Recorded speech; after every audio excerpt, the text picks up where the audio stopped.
Hello and welcome to another episode of My Pocket Psych, the podcast all about the psychology of the workplace. I'm your host, Dr. Richie McKinnon, chartered psychologist and coach. And this is another episode in our series that we're called Thriving at Work, which focuses on what each of us can do to improve, work on, maintain our well-being at work. And you can find all the details of this series and the other resources that we're sharing to go with that online at worklifepsych.com/thriving at work. But I'm delighted for this episode to be joined by a special guest. Hazel Anderson-Turner is a new face on the show, hopefully not for the last time, but we're going to discuss a topic that's really important, really relevant to our well-being, and that's burnout. Hazel, you're really welcome. How are you doing? I'm good. Well, thank you so much for having me. No. Yeah, I hope I don't disgrace myself. And yeah, if I'm never back again, we all know why. No, I really appreciate you making the time. You've got a lot on at the moment, and we'll come to some of that a little bit later. But before we go any further, perhaps you could take a moment to introduce yourself to listeners and viewers. Who are you? What do you do? What gets you out of bed in the morning? So I call myself a business and coaching psychologist. And I think the business part of that is really important to me. So business was my first love. And my first degree was in management science, the posh version of business studies. And it was there that I discovered organisational behaviour, and then went on to do a psychology degree and get into the world of business psychology. And a lot of my career was in the space of organisational development, leadership development, working in-house. And then 8 years ago, I started my own business. And I think, when you say what gets you out of bed in the morning, I think doing work that I feel like, it matters, it makes a difference in some way, working with clients and organizations that have shared values base as me. And I think doing a variety of different things. So doing coaching, working with teams that are facing challenges, working around things like culture change within OD consultancy, and doing work around acceptance and commitment coaching, which is one of my passions and came from my work with the NHS during COVID. But I'm sure we'll come on to that. We will, for sure. And so we've got some definite overlap in interests and professional background there. And yet it's not a complete overlap. And that's why I love to have guests on the podcast to get different perspectives. But I thought you would be a great fit for this series with our focus on well-being and also what happens when it's not going so well. And you recently wrote a book all about burnout. Would you like to tell us a little bit about that? What prompted you to write that, and how was that? And I saw a video of you the other day unboxing a copy of the book, and it was absolutely lovely to see. But what prompted you to undertake a big project like that? Where do I start? So I think it starts with COVID and being asked by an NHS trust to bring together a team of coaches to provide what we were calling at that time resilience coaching. And I sat in my cupboard and for the next few years just delivered, coaching session after coaching session. And the method that I pulled upon was acceptance and commitment coaching. And after a few years, this word burnout started to come out more and more. And I was approached by the commissioner of a group of trusts to say, could you do something on burnout? And I knew that what they wanted was, a set of webinars, let's do a nice sheep dip. And I said, okay, I'm happy to do that. I'm happy to get the word out. But also, I've just got this niggle that, I feel like the coaching that we were delivering was really helpful. And often when I'm working with clients, I'm helping them to develop their own coaching skills. Many of the people that I work with are, they care very deeply and they really want to make a difference, and they try and protect their staff by taking on more stuff themselves, and they try and fix a lot. And so I put forward a proposal and said, I'd actually like to do some training and coaching skills connected to burnout. and I'm going to call it Coaching Through Burnout. And so we put 2 dates on, and we sent it out, and it was actually sent out in the August holiday, and I was in France at the time, and I was being a bit naughty, as you do when you run your own business, and checking my emails. And I was suddenly like, oh my God, like, what are all these emails in my inbox? And there were hundreds of people wanted to come on this training. So there was something about it that really resonated with people working in the NHS.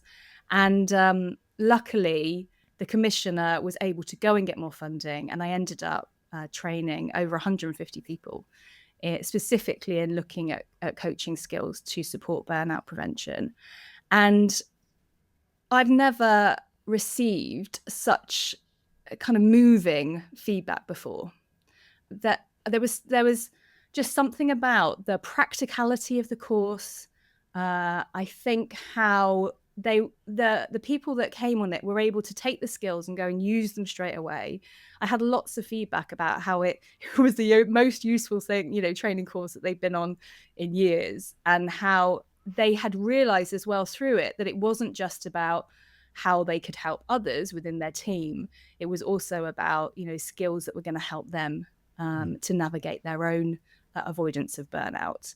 And when that funding ended, I felt really sad, and I kind of stepped into that sadness. So in my work, I talk a lot about how these things that we call negative emotions are actually really powerful, and they can tell us so much about what matters to us.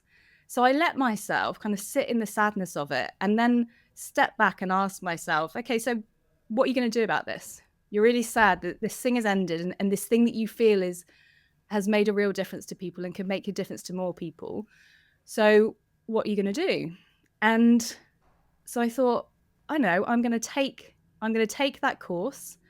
I'm going to take the story, my own story of burnout, which often really resonates with people that I train. And I'm also going to take some of the techniques from acceptance and commitment coaching that I use with clients, and I'm going to put them together in a book so that I've got something that could hopefully help, hundreds or thousands of people, because I know there's something in this that could be really useful. It's a really interesting and common response when I ask practitioners about why they use acceptance and commitment frameworks, that when you start to learn how to use them, you go, oh, there's something different in this. I can see this. I can see this impact much more than anything else. For listeners and viewers, you can find out a lot more about that framework on our resources page, about that at worklifepsych.com/psychological flexibility. I'll put that stuff in the show notes, but this is something that longtime listeners will be really familiar with. We've spoken about it quite a lot. This is about the application of this in a specific domain. So what is burnout? Because that's a word that's used very loosely in the world, isn't it? So what do we really mean by that? So the term chronic stress is useful in the sense of the chronicness of it. So obviously our stress levels, our levels of kind of overwhelm, they go up and down. It's about the kind of chronicness of it. So it is day after day after day, week after week, month after month. So it's about this kind of extended period where we're hanging on in there, just make it to the end of the day, make it to the end of the week, make it till Christmas. And in a place where we're very kind of head down in that survival mode, just, trying to get through. And I really love Christina Malash's and her team's definition of burnout, looking at the 3 areas. So it's a combination of 3 factors, really, which are kind of overwhelming exhaustion. And that's in the emotional sphere, in the cognitive sphere, and also physical exhaustion. There's this sense of cynicism and detachment when we start to kind of create a bit of space from the work that we're doing, and we're kind of starting to see it in a I don't even, it's not even that I I don't care anymore. It's that I can't care because the Mm, caring is hurting me. So I'm mm. creating some kind of distance from that work. And then thirdly, a feeling of ineffectiveness. So a sense that I'm never getting to anything, or I'm feeling like I'm letting people down, like I'm failing. So what we're looking for and what we're looking out for is a combination of those three normally when we're talking about burnout. And that's an important distinction, isn't it? Because any one of us could feel a bit tired, shall we say, at the end Mm. of a working day. But we're talking about this happening over the longer term without a break. It's unrelenting. It's chronic, as you've said. So it's not a tough day at work. Yeah. It's kind of endless tough days. And that phrase you used really resonates with me. That if I can just make it to, the weekend or the end of the month, I hear that all the time when we're focused on job related stress, whether it's training or coaching. People are holding on for some respite. And often that doesn't come because, well, the weekend brings different challenges, or next month isn't as easy as they thought it would be, or the resources don't arrive. So nothing is changing around them. And then they experience this. So, I mean, maybe it's a redundant question, but what does it feel like to experience that? And how might listeners and viewers watch out for this in themselves? Mm. It's a little bit tricky because often, and this was my own personal experience, is that when you're in that head down, just getting through it place, you are saying to everyone that you're fine. You are, you're really kind of hunkering down. And as far as you're concerned, you're doing it because you are doing it. You are moving forward. You haven't crashed yet. And I guess that's the place that we want to avoid, is that crisis point. So for me, I describe burnout happening very slowly and then very quickly. So me going, I'm fine, I'm fine, I'm fine, even I'm great. And then suddenly going. For other people, it can feel more like kind of this slow descent into a muddy kind of place. But I think, and this is why I think the piece around coaching and coaching questions and asking each other questions is so key, because often it is the people around us that will notice. They will notice that we are getting snappier. They will notice that we're looking tired. They will notice that we're not doing the things that we used to enjoy doing. So we're no longer going to choir, or we've said, oh, I'm too busy to go for that walk that I used to enjoy. They're noticing that people are sending emails late at night, at weekends, and that's become a normal state rather Mm. than something that happens now and again. So often it is the people around us who notice that there's something different. And I think that's why I like this idea of burnout prevention being a bit of a team sport. Like, we need to be looking out for each other, because when we are head down in survival mode, it is really hard to do that for yourself, to do that bit of stepping back and going, oh, actually, I'm not okay. Yeah. And I think when others help us to create spaces to do that, that's when we've got an opportunity to really question and go, okay, is this working for me? Am I really okay? And when we're so focused on outputs and goals and getting through the workload, it can feel like it's not a sensible thing to do, to pause, but Yeah. actually such a useful thing to do. Just pause, look up, listen to that feedback, listen to what people have noticed, because that sort of get to the end of the project, get to the end of the year. Well, you know what? There'll be another project and another year and another quarter and another deadline. It's not really sustainable, is it? So having our ears wide open for people asking us how we're doing, if they've noticed those changes and those clues. When you were writing for obviously a huge audience that you won't know them all, what were you hoping that they would take from this? What are the messages you really want to land with your readers? So I think firstly, when I experienced burnout myself, I felt like such a failure. I felt like a failure as a leader, as a psychologist, as a mother. There were so many, I totally took it on myself. And that isn't to say, there are absolutely factors about my personality that would mean that I my behavior contributed to the place that I found myself in. I'm not saying it didn't, but I think I put it 100% on me.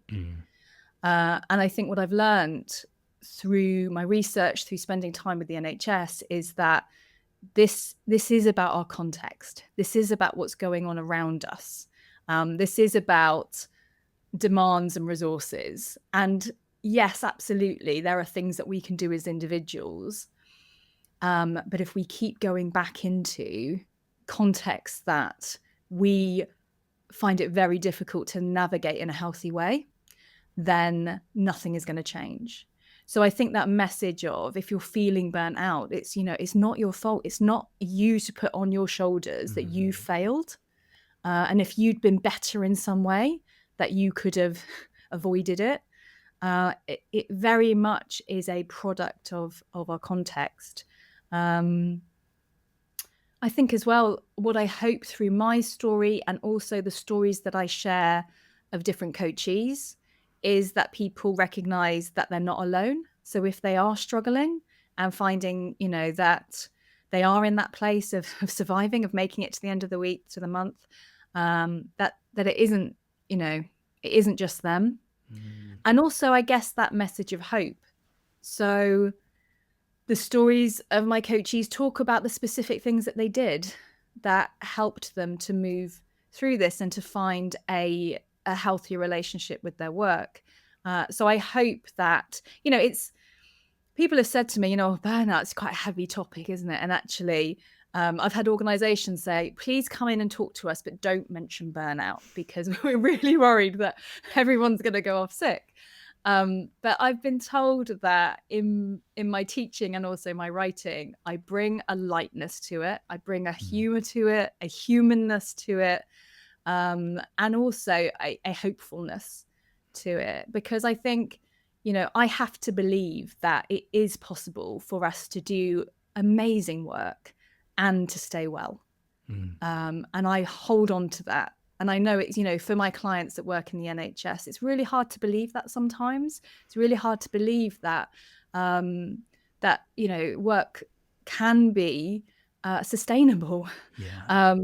But I hope that this book helps people to maybe regain some hope if they've lost it.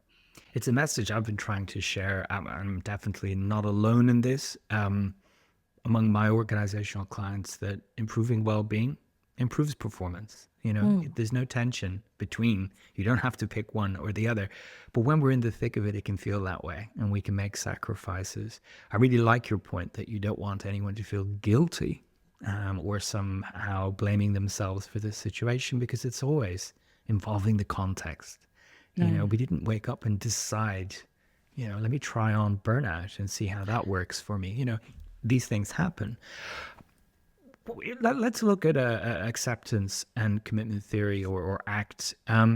What are the main ways you can bring this to life to enable someone to avoid these outcomes? How does it work when you're working with individuals and groups?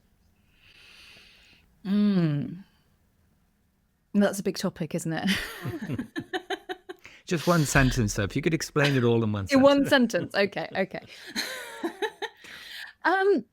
So I guess, going back to the whole aim of ACT, of psychological flexibility, I think even starting with that. So, I said earlier that my work started with this, this name resilience. And I think resilience got a bad rap because it was very much like, you need to be more resilient. You need to go on a resilience course, and then you'll be able to cope in this environment. And I think there is this whole thing of, put the big pants on, and you just need to be tougher, and you just need to, keep pushing through. And I think, if burnout tells us anything, it's that toughness, that very much kind of, I can do this by myself, actually moves us to burnout crisis point quicker than if we hadn't done that. And actually, instead, this idea of flexibility, of this ability to respond to the challenges that we face in a more flexible way that reflects our values, is a way that we can navigate those challenging times in a way, like I say, where we can do the great work and work that matters to us and also keep ourselves well. And I also think there's this piece around we're so often walking around just unconsciously reacting to everything that's thrown at us. We have so many roles, so many responsibilities, so many demands. And so we just get to this place where we're constantly just reacting. And I think the skills within ACT and this, developing this thing called psychological flexibility, it enables us to move from a place of unconsciously reacting to all these things that are thrown at us to consciously responding in a way that reflects, the person who we really want to be. And I think that shift, and I've made it sound really, really simple, but the combination of the processes in ACT help us to change that, to move into a more conscious place, to move into a more kind of choiceful place where we're controlling the things that we can control, and we're doing that in a conscious way. That's a really nice way of describing it. It was a challenging question. I just threw that one your direction, but I think it speaks to the power of connection with values and doing this stuff that represents who we want to be, rather than just everything I've written about burnout. It sounds like someone is just grinding, not what they want to be doing, not what they could do, but what's in front of me now. Let me just push through this. And the flexibility that we learn versus what you said is encouraged sometimes, hard-headed persistence in one direction, which might not be the direction that's most useful to us. They couldn't be further apart. We could look equally active, busy, productive, but one is much more sustainable, one is much more rewarding, and one's going to lead to burnout, right? And I think the choice piece is really key in this. So when I'm working with a client and they're saying to me, I've just started this new job and I'm working crazy hours and feeling a bit overwhelmed, and we talk about this bit about choice. It's kind of saying, well, for the first couple of months of starting a new job, it can be quite challenging. Does it feel like a choice that you're making? So if you're saying, do you know what, for the first 2 months, I am going to sacrifice a bit of my own, time in order to really get up to speed quickly, but then I'm going to really consciously look at ways of doing that. Or am I thinking, do you know what, I'm setting an expectation here. And actually, this is a choice that I'm making now, which feels like it's a really sensible choice, but is actually going to be really hard to turn around in the future. And I think there's something about there's such a difference between I'm making a choice. So someone asked me to cover 2 things, and I've gone, yeah, that is going to impact this, but I'm going to make a choice to do that, opposed to the powerlessness of just feeling like more and more stuff is coming to me, and I'm doing it because I feel I should. Oh yeah, should. Ugh. Yeah. Yeah, it's an icky word. Excuse me, but the intentionality that you're highlighting there is really important. I'm intentionally pulling out all the stops this week because it's meaningful, it's important, it's maybe necessary to be an adult this week. But I'm not doing automatically for the next 52 weeks because that's not intentional, values aligned, or sustainable. So the pushback maybe I've definitely had in my work is that leaders view any discussion of flexibility as the easy way out and a drop in standards, when in fact what we're talking about is giving people more and different ways of high performance and more sustainable ways that aren't going to result in that detraction from their well-being. It's not going to wear them down. In the context you were doing this, because context is so important, did you see that strong theme we sometimes see in NHS environments where people have really identified with the mission, the values, and the connection with their role, whether it's clinical or non-clinical, they're really bought into that. Did you see that as being part of what was making it difficult for people? Definitely. Mm-hmm. So I think, and this is true for anyone in relation to the values that they hold. So if you're in an environment where you have strong values, you care really deeply, and for whatever reason, your ability to live that value is limited. So if we look at the NHS at the moment, we've obviously got a resource challenge and high increasing demand.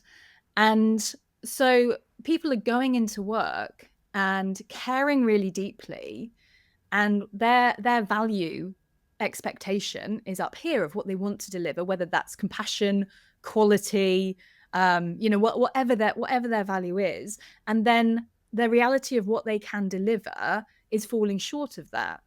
And understandably, that then creates discomfort, and it makes them feel angry, it makes them feel frustrated, it makes them feel upset. And what I see a lot is people burying that. So it's kind of like, well, I came into work in the NHS, so I knew what I was getting into. So I just have to suck it up and keep going. Another, and they hear a narrative of, that's just how it is around here. And it feels like it just chips away at people.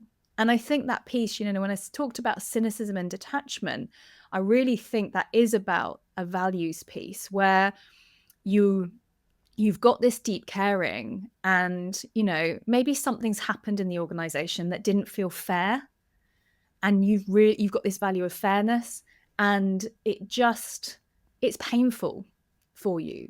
So you start to try and find ways to care less, to kind of minimize that value. And I think what ends up happening often is that people feel as if the joy has been sucked out of them.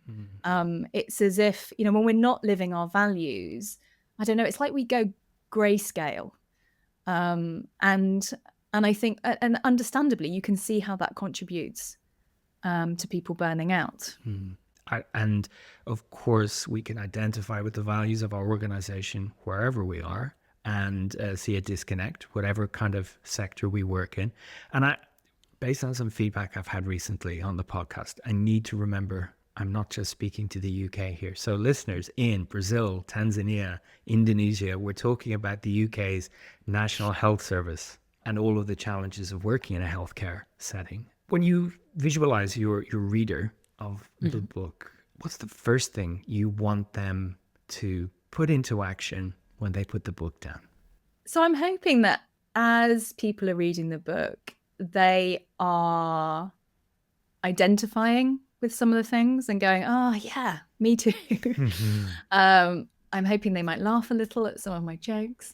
But I'm hoping that, I think it's that self-awareness piece to start off with. I think there is something about that self-knowledge that is so powerful of thinking, okay, where am I at? What, from the things that I've read in this book, where is it that I'm at now? And what conversations do I need to be having with myself?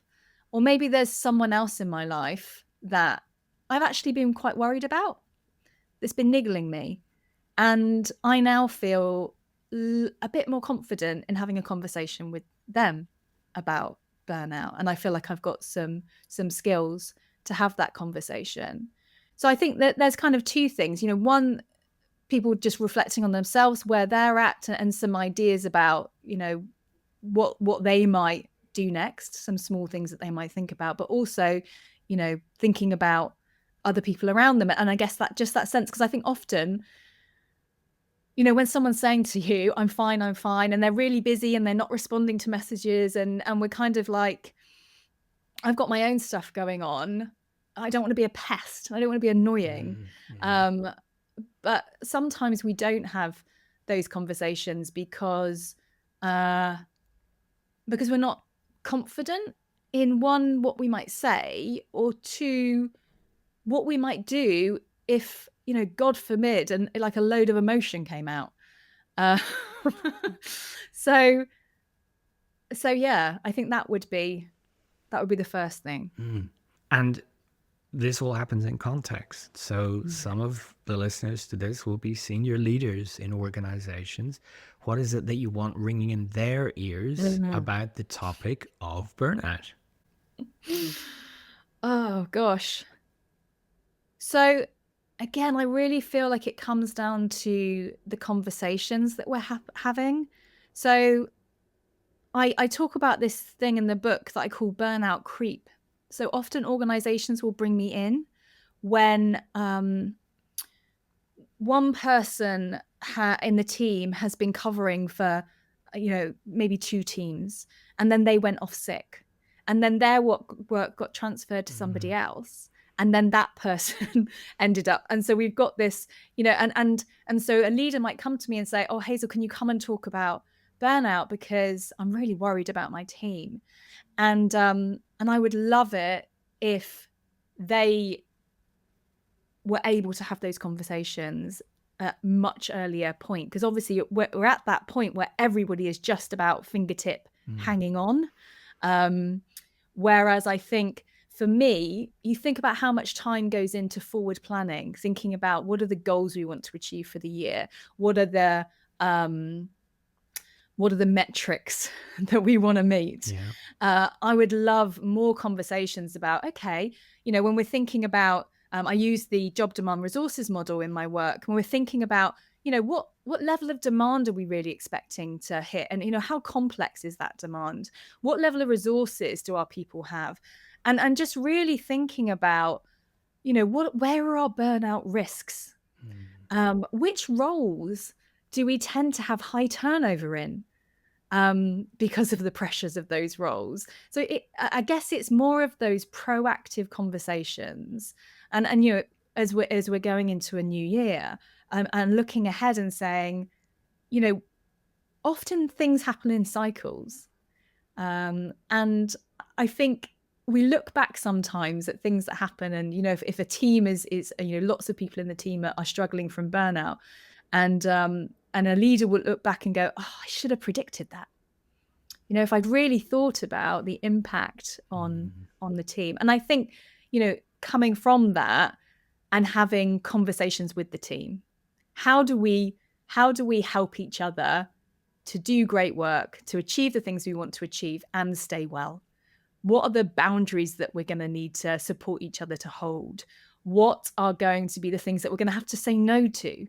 What are going to be our watch outs? What are our watch outs individually, knowing our own personalities, and also our watch outs as a team, in our own particular team climate?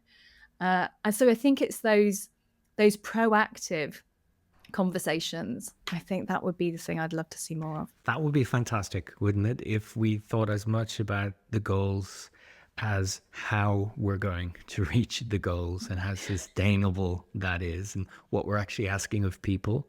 And thinking of people rather than targets or spreadsheets. We can do both, but we need to remember it's humans that are going to be doing the work. And I think that's a lovely fit for the ACT ethos, which is overwhelmingly in the workplace, at least, life skills. It's preventative so that you don't have to experience the negative outcomes. So, being as preventative and upfront and forward thinking as possible means that you can intervene sooner. You can give more resources. You can redesign work. You can give people skills rather than, which we've both probably faced, which is, oh, can you help this person? They've fallen over, which is a very different kettle of fish. Wouldn't it be so much better if we didn't have those conversations and instead got in much earlier upstream to improve so that was much less likely to happen? Yeah, and I think there's a massive financial argument for that as well. Absolutely. It's incredibly costly for organizations, for sickness, for people, leaving, for turnover, um, and costly for the individual as well. So, there are high costs across the board for burnout. And I think doing that preventative work is, it absolutely can make a difference. helping a team to work out what is within their control and how they can keep, focusing on that and taking care of each other. And it links, as you all know, in all the work that you do, and it links to so many other metrics, doesn't it? It links to psychological safety. It links to creativity. There's so many other bits linked to team performance that the well-being of the team is connected to. So, putting this on the agenda alongside all of the other important things for the organization pays for itself in a sense, because it's removing those risks and it's saving financially, but also that duty of care leaders have for people. And there's a limit to everyone's resilience. So saying you need to be more resilient is not going to help everybody. I agree. It's got a bad reputation now, the term, because it's oversimplified. I will link to you and your book, importantly, in the show notes. And I'd encourage everyone listening to get in touch with your comments and your questions. You can email podcast@worklifepsych.com. And of course, you can join us for online conversation in the community, which is free to join at worklifepsych.club, CLUB. And I'll be posting the detailed notes from these episodes there. And so you can pop your questions and your comments and find resources there as well. But for now, Hazel, thank you so much for your time. It's been great to find out more about you and the book and your perspective and your experience. I really appreciate it. Oh, thank you for having me. And to everyone else out there, for now, thank you for listening.